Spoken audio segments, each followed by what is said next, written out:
بسم اللہ الرحمن الرحیم۔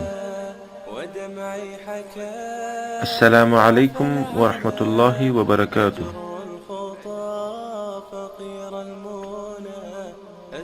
آج ہمارا موضوع ہے اپنی زندگی میں اپنی جنت دیکھنے کا نبوی نسخہ۔ اللہ اکبر۔ دوستو، حضرت امام مالک رحمۃ اللہ علیہ فرماتے ہیں کہ مجھ تک یہ روایت پہنچی ہے کہ رسول خدا صلی اللہ علیہ وسلم ارشاد فرماتے تھے، غافلوں کے درمیان خدا کا ذکر کرنے والا بھاگنے والوں کے بیچ لڑنے والے کے مانند ہے، یعنی اس شخص کے مانند ہے جو کارزار میں اپنے لشکر کے باغ کھڑے ہونے کے بعد تنہا کافروں کے مقابلہ میں ڈٹ رہا ہے۔ نیز غافلوں کے درمیان خدا کا ذکر کرنے والا خشک درختوں کے بیچ میں سبز درخت کی مانند ہے، اور ایک روایت میں یوں ہے کہ سرسبز و شاداب درخت کے مانند ہے،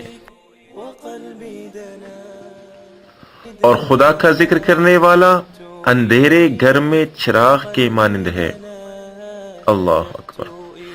اور غافلوں میں خدا کا ذکر کرنے والے کو اللہ تعالیٰ اس کی زندگی میں جنت میں اس کی جگہ دکھا دیتا ہے۔ سبحان اللہ۔ یعنی اسی دنیا میں اس کو اس کا مقام دکھایا جاتا ہے جنت میں، اور غافلوں میں خدا کو یاد کرنے والے کے لیے ہر فصیح اور غیر فصیح یعنی تمام انسانوں اور چوپایوں کی گنتی کے بقدر گناہ بخشے جاتے ہیں۔ تو اللہ کا ذکر کیجئے اور خوب کیجئے، کسی سے تاثر نہ لیں۔ بس اللہ کی بڑائی کسی بھی محفل میں ہم ضرور بیان کریں گے آج کے بعد، تو اللہ جل شانہ پھر کیا کریں گے؟ دنیا میں ہمیں موت سے پہلے ہماری جنت ہمیں دکھا دیں گے۔ اللہ عمل کی توفیق عطا فرمائے۔ والسلام علیکم ورحمۃ اللہ وبرکاتہ۔